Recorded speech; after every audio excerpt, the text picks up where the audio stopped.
Last year on Mondays, I recorded short videos on YouTube about books that have impacted me in different genres. And many of you asked if I could just put the audio of those videos up on the podcast. So we're going to.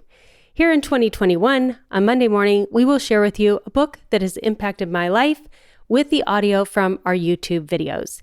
If you want to go watch all of them or leave comments, you can go over to YouTube and search Organized 365, where you'll find our channel and be able to see all of the video reviews. Enjoy! All right, today I'm going to introduce you to a 2-volume set called Managing Corporate Life Cycles. What I would tell you is these books are not inexpensive. It comes in 2 different volumes, and each volume offers you something different. These are probably for a business that has about 10 or more employees and is looking to grow at a deeper level. So most of the books on the market that I've read that talk about the different life cycles, they're very simple. They're very easy. They have like 4 different cycles. You go through these 4 cycles. That is not what's in this book. This book is going to talk about a lot more stages inside of the life cycle instead of just the basic 4, and specifically what happens to cause a business to fail in every single cycle and what it's like to move from one to the next. So you start out in the courtship, and if you have an affair, then you end up not having a business. You go through a little bit of a rocky period and you enter infancy. In infancy, we can have infant mortality. I know, very morbid. But after that, then you start to build a company. And most companies that are startups that you see are in go-go. And that's what Organized 365 has been in for a long time.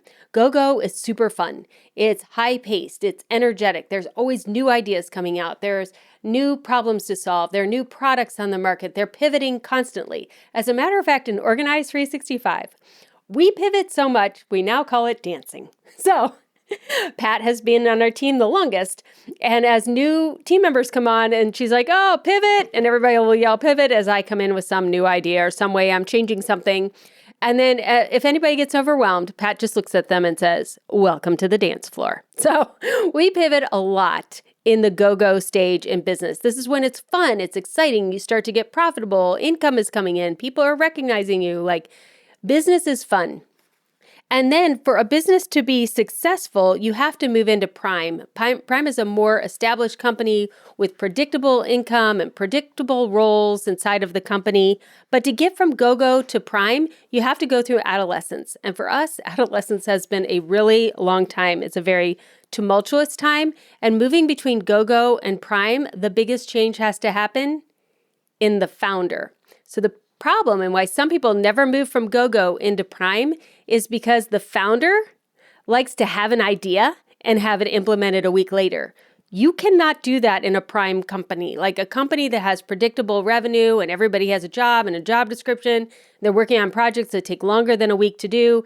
If I have a harebrained idea or 3 at the same time and I throw those into the company, I cause all kinds of chaos. So I have to learn that I cannot manage the way that I did in go-go. What worked in go-go and me being in charge of everybody and having great ideas and we implement them and we have the fun of all pulling together to implement that idea does not work in a Prime company. And that is the adolescence, bouncing between a more systemized, traditional company and a fun, exciting startup company. That's where Organized 365 was in 2019 and is again in 2020. This book really, really explains this.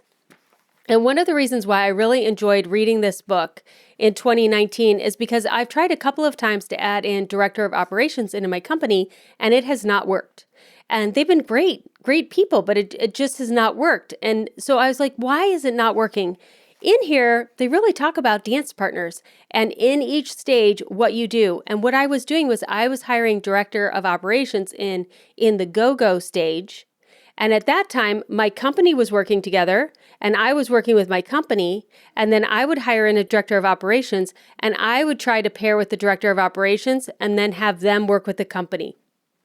Not how this book says to do it. It says what you do is you hire in a director of operations, they gel and mesh with the company, and then that person connects back out to me 6 months, 12 months later after they've created the community inside of the company with the rest of the team. That is the mistake I've been making over and over and over again.